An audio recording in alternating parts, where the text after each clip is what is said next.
I'm going to present today about how to make weed management more successful, and there'll be a handout that you can that will be shared with you after the meeting is over when these videos are available.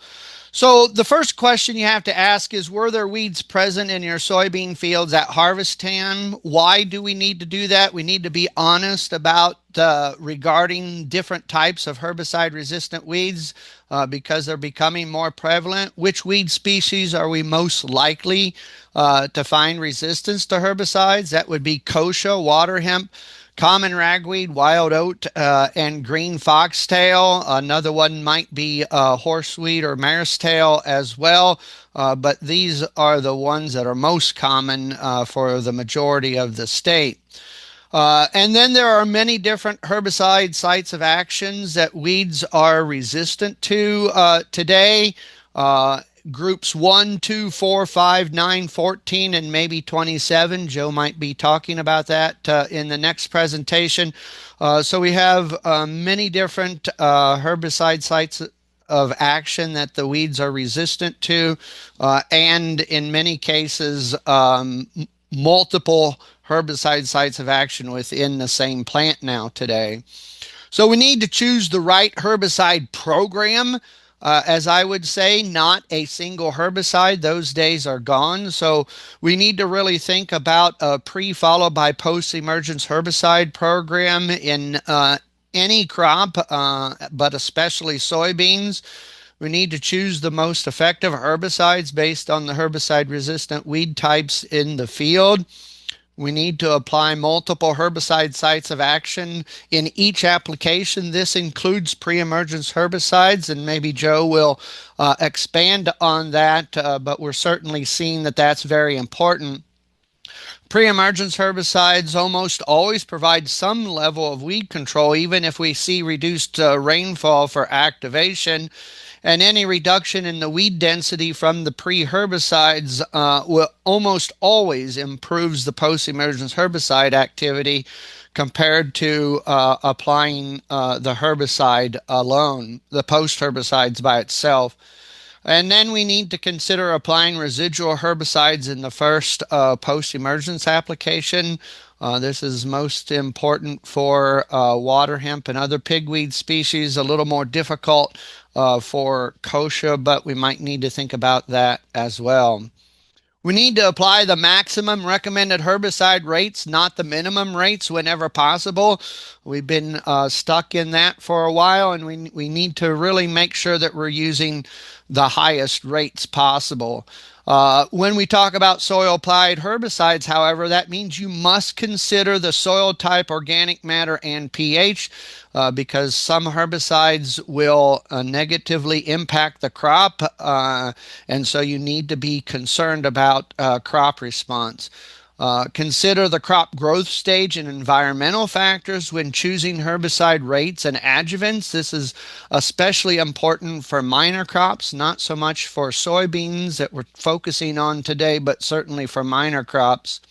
We need to evaluate pre-mixture herbicide formulations, making sure that the most effective active ingredient rates are applied. So for an example, the minimum rate of metribuzin and sulfentrazone that Joe has shown in research trials should be a half a pound of metribuzin per acre and a quarter pound AI of sulfentrazone per acre. But when you're using premixtures with those products, those two products are not always at those levels. So we need to check and make sure that we're using the highest rate of those products in the premixtures. We need to apply all post-emergence and burn down herbicides to annual weeds that are 3 inches or less in height. Here's a picture I took this summer during the growing season. You can see this is where we have to focus on controlling weeds. We need to use proper spray volumes. We really should only use 20 gallons per acre for all contact herbicides, especially glufosinate and paraquat, but any of the other ones as well. Always follow the label directions, though, for spray volume, because not all Herbicides allow for that spray volume, but we need to use the maximum spray volume possible based on the label. Uh, Always consider increasing spray volumes when increasing droplet size, even for translocating herbicides. So even for things like glyphosate and dicamba as examples, those are translocating herbicides. As the droplet size increases, spray volumes should increase. Greater weed densities and or taller weeds require greater spray volumes. We need to think about that as well. We want better coverage across all of the plants. When you have tall or dense plants, there are smaller hidden plants, and we need to get the herbicide droplets down to that area. So a higher spray volume helps with that. We need to scout every field before and after each herbicide application. This includes your burn down and pre-emergence herbicide applications. I suggest scouting 5 to 10 days after each post-emergence herbicide or after each herbicide application. That's about the right time frame to know whether you need to make another application. Medium to coarse spray droplets usually provide the most consistently effective weed control. However, you must follow all label directions for nozzle type and spray droplet size. An example would be Enlist products require a larger droplet size. However, that means that we will lose some weed control with that larger droplet size, but we must follow the label directions. Smaller spray droplet size increases drift potential, so we have to be cognizant of that. Use the proper adjuvants for the herbicides that you're using and rates as recommended by the herbicide label. Use the full recommended rates of spray grade AMS for glyphosate and glufosinate. The spray grade ammonium sulfate is usually the most effective. AMS replacements are usually less effective when mixed with glyphosate and glufosinate, as well as some other herbicides. Remember, not all adjuvants are created equal, including adjuvants in generic herbicide formulations. Always consider using the best adjuvant, not the cheapest adjuvant.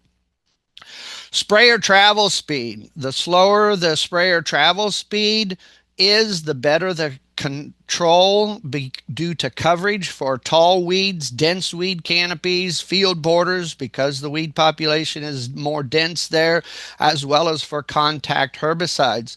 So with this idea in mind, I established a study here at the Research Center, and I use Liberty Ultra at 29 fluid ounces plus ammonium sulfate. I had two different stages of weeds. We had tall weeds that were 10 to 18 inches tall and short less than 5-inch weeds. The data here for Pal Amaranth at travel speeds of 6, 8, and 10 and 11.5 mile per hour with an LSD of 0.1 shows that with the tall Pal Amaranth, the maximum control was 74% at 8 mile per hour travel speed, whereas with the shorter or smaller Pal Amaranth, the best control was at 6 miles per hour travel speed. And notice that the lowest control was with the 11.5 mile per hour speed. But notice how none of the travel speeds were really effective on Pal Amaranth. I found out this year that's a very difficult weed to control with Liberty. If a second post herbicide application is necessary, apply 14 days after the first application. Don't wait for the weeds to come through the soybean canopy. That's what we've been doing for many years since Roundup Ready soybeans, and we have to stop that practice. Once you scout 5 to 10 days later, you just pull the trigger for 14 days after that. So vertical tillage almost never controls all weedy plants, nor will it properly incorporate pre-emergence herbicides. And with the use of vertical tillage in North Dakota, that's a big issue for us.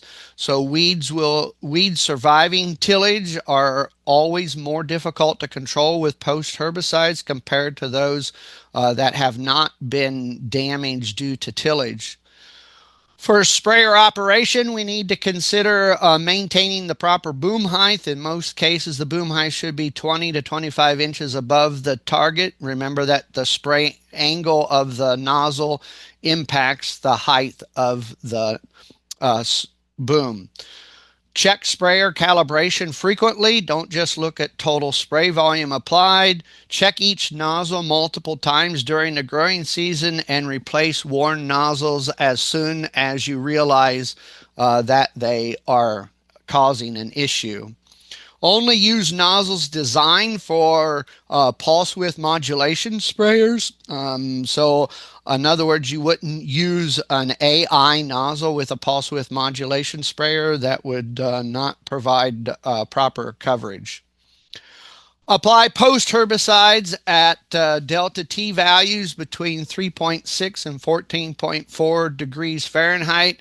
And we ask you to stop at greater than 18. Delta T values are based upon humidity and temperature. You can look on page 133 in the North Dakota Weed Control Guide or the NDON weather stations for Delta T. And Rob Prue has another website which is Linda is providing here, and the link to look at Delta T and knowing when to spray. Remember that delta T values change throughout the day because of the humidity and temperature change. So check before spraying that next field. Apply herbicides at the proper time of day, especially for glufosinate, glyphosate, and paraquat. So an example here is on the Liberty Ultra label. It says make applications between sunrise and 2 hours before sunset. So this is extremely critical to maximize control. I looked at a research trial with having horseweed and the use of paraquat, and paraquat provided more horseweed control when it was sprayed in the evening or the early mornings, not during the middle of the day. So it depends upon the herbicide. We need to consider removing all surviving plants in a field before seed production begins and or prior to grain harvest. We just have to stop allowing seeds to be produced that are surviving the herbicide applications. We have to understand that combines quickly and easily spread weed seeds farther into a field and into other fields as you move to fields.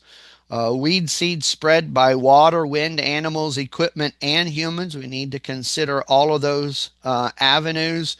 Once you have plants surviving, you see plants surviving in other fields, you need to consider how they're going to impact you in your farm operation. So manage weeds in each field, not the entire farm. We've been able to get away with that for a long time by managing weeds in for the entire farm, but because of the differences within individual fields, we need to really get back to doing that. We need to use all possible methods of weed control and not just herbicides alone. Cultural practices are critical to improving weed control. The goal should be to get crop canopy closure as quick as possible. This will help improve weed control. Use mechanical, robotic, weed seed destructor, and other weed control methods. We just don't want to rely on herbicides alone. One of the other things that we miss in a lot of cases is perimeter weed management. So let's practice field margin weed management. And so we need to look at both the outside field margin, which I have pictures here. My suggestion is that we just mow weeds. We don't spray weeds along the edge, and we mow once the weed of interest that is most likely to be resistant is starting to flower. We mow then, and we continue to mow the edges of the fields to eliminate seed production. Even if you get to a point, if you can't get out there early enough in the growing season, it's better to mow with seeds there to keep the seeds in place mostly, rather than letting them spread through the field with a combine. We don't want to have the picture on the right hand side where the weeds are along the edge or into the crop, and then we come through with the combine head and move those plants or seeds into the field farther. We need to consider the inside field margin. So what are you doing? We know that the highest weed density in the fields almost always occurs on that inside field margin area. So what can we do differently? Do we need to use a higher rate of a pre-emergence herbicide? Do we apply the post-emergence herbicide on the outside edge of the field earlier when plants are smaller and automatically come back with a second application? Do we consider row cultivation, hand pulling weeds? We need to think about other strategies on that inside field margin. So what are the takeaways from my presentation today? One is the easy button is gone for weed control. Joe's going to talk about the details on how to manage with herbicides, but we need to think about not relying on herbicides alone. We need to look at this holistic weed management. Again, not relying on herbicides. And lastly, I hope what you've taken away from this is a quote from John Wooden, a great basketball coach at UCLA. It's the little details that are vital. Little things make big things happen. And for us to get the best weed control today, all of these little things that I've mentioned are extremely critical. We can no longer just load the sprayer with a herbicide mixture and apply it whenever we want or however we want. Otherwise, we're just going to continue to have problems. So with that, that's my presentation. I'm ending a little early, but that's okay.